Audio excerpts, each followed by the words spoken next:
Pour moi, il faut déconnecter les investitures législatives de la primaire. Il ne faut pas mettre les parlementaires et les candidats otages des primaires. Il faut donc donner les investitures au printemps pour débarrasser la primaire de la logique des clans, des équipes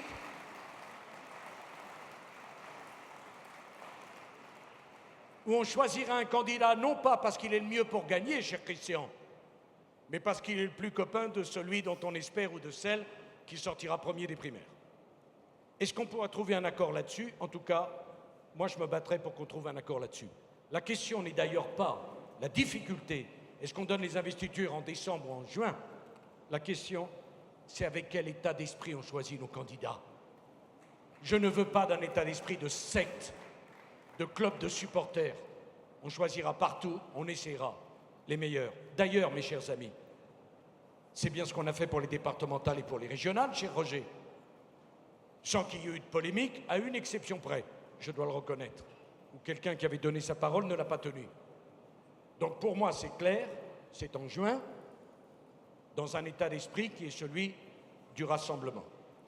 Enfin, pour Maxence, on n'a plus les confiances des Français. Bon. Est-ce que je peux vous demander une chose?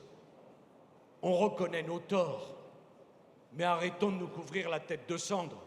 Je ne sais pas si on n'a plus la confiance des Français, mais j'observe qu'au régional, il y a plus d'un Français sur deux qui a voté, au départemental, il y a près d'un Français sur deux qui a voté, et que c'est nous qui avons gagné les élections.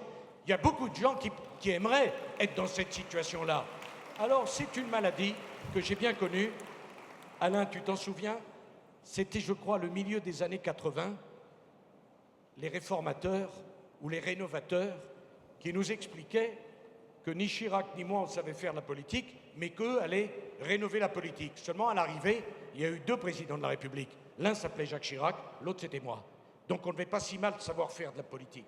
Le jour où vous n'êtes plus fiers de faire ce que vous faites, où vous vous excusez d'avoir l'engagement qui est le vôtre, je ne connais pas un engagement plus difficile que l'engagement politique. J'en ai assez qu'on dise que les élus sont privilégiés.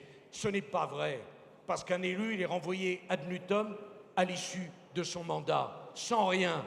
Parce qu'un élu, quand il se présente à une élection, il a au moins une chance sur deux d'être battu. C'est la noblesse de la politique. Et quand on est élu, on n'a pas à s'en excuser. Donc ça suffit. C'est trop facile de critiquer les politiques quand on est soi-même un politique. Soyez fiers de faire de la politique.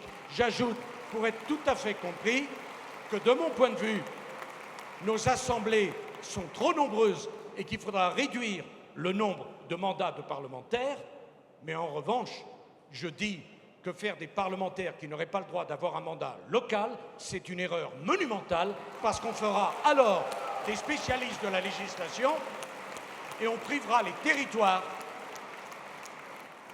de toute capacité de leadership.